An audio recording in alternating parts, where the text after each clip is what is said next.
Hey YouTube, welcome back to my channel. My name is Bryce, and right now I'm going to be doing a full, honest, non-biased review of MetroPCS or T-Mobile's service. So for those of you who are subscribed to me and have been watching my videos, you will know that I have a Samsung Galaxy On5 from MetroPCS, which runs off the T-Mobile network. And in this video, I'm going to be talking about 4 different subjects: how their coverage is, their speeds are, their pricing, and would I switch to them as my main carrier. For those of you who do not know, I have Verizon as my main carrier right now with an iPhone 6s Plus, and this is my secondary carrier, MetroPCS, which is a Samsung Galaxy On5. Before I get into the video, I just do want to say, take this video with a grain of salt, because obviously it's going to depend on what area you're in and how speeds and coverage will affect your area and the area you're in. So anyways, let's get right into the video.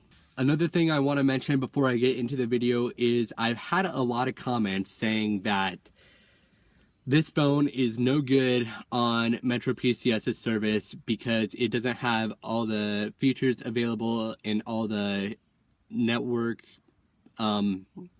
network upgrades available, because this is a mid-range phone. It's not a high-end phone. So that way speeds won't be as good as a high-end phone and coverage won't be as good as a high-end phone. And while I completely understand that, you can also argue that not everyone's going to want to go out and buy a $500, $600, $700 flagship phone. So this is going to be my honest review of MetroPCS's service for the Samsung Galaxy On5. First things first, pricing. How good is their prices in my opinion? Right now I have the $50 plan with MetroPCS, which gives you unlimited data, unlimited talking, and unlimited texting, but no hotspot. And $50 is about average for a prepaid cell phone carrier. That's about what you're normally going to pay. I do like the unlimited data option though, unlimited 4G LTE, upwards to 28 gigabytes, and then they throttle you in congested areas. I do like that plan. Is it the best plan? Not by any means. You can get a lot cheaper, but then again, having unlimited 4G LTE is a must for me. So it's a pretty decent plan in terms of pricing, and in my honest opinion, it beats their postpaid pricing, which is more expensive than their prepaid for the same service. Now let's talk about coverage. MetroPCS or T-Mobile's coverage is not and will not be for a while as good as Verizon's or AT&T's, even with the new 600 megahertz spectrum that they bought for $8 million. It just won't happen. I've had quite a few areas so far where I have dropped down to HSPA Plus and even 2G Edge. And in 2017, HSPA Plus is acceptable, but 2G is not acceptable by any means. The last time I have dropped down to 3G service on Verizon has been at least 2 years ago. So for T-Mobile to only have 4G HSPA Plus in some areas and even 2G in some areas is not acceptable by any means. When I'm in the city though, I always get 4G LTE. It's just when I'm in rural parts, I'm dropping down to HSPA Plus or 2G Edge. But even still, I don't find it acceptable for there to be 2G in mid-2017. That's just my honest opinion. But then again, their coverage is not as good as Verizon's or AT&T's. However, it is a lot better than Sprint's 4G LTE coverage. So that's in terms of coverage. And mind you, it's going to depend on the area. If you're down in San Francisco or Los Angeles or New York City, it's going to be better or worse just depending on, how good T-Mobile's coverage is there. but here in my area, it's not the best by any means. Verizon and AT&T definitely top T-Mobile in my area. With that being said, it's not the phone's problem because the phone gets the same, network connection as any flagship phone out there. This is basically T-Mobile's problem, that they don't provide good service where the rural areas are. So that's in terms of coverage.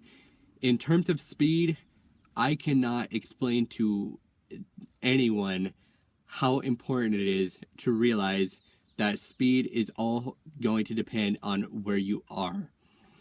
I've been in places where T-Mobile was faster than Verizon, and I've been in places where Verizon was faster than T-Mobile. It's all just going to depend on where you are, how many people are in the tower, and your network connection at the time, because a lot of times 5 bars of signal will get a better chance of higher speeds than 1 bar of signal. So with that being said, speeds all just depend on where you are. In my area, I have found T-Mobile to be a little bit spotty and a little bit inconsistent when it comes to speeds. The highest I've ever seen is about 72 megabits per second down and 28 up, which isn't bad, but it also isn't the best I've ever seen. So what I mean by inconsistent is that I can go one block and have great download speeds and great upload speeds, and the next block have poor download speeds and poor upload speeds.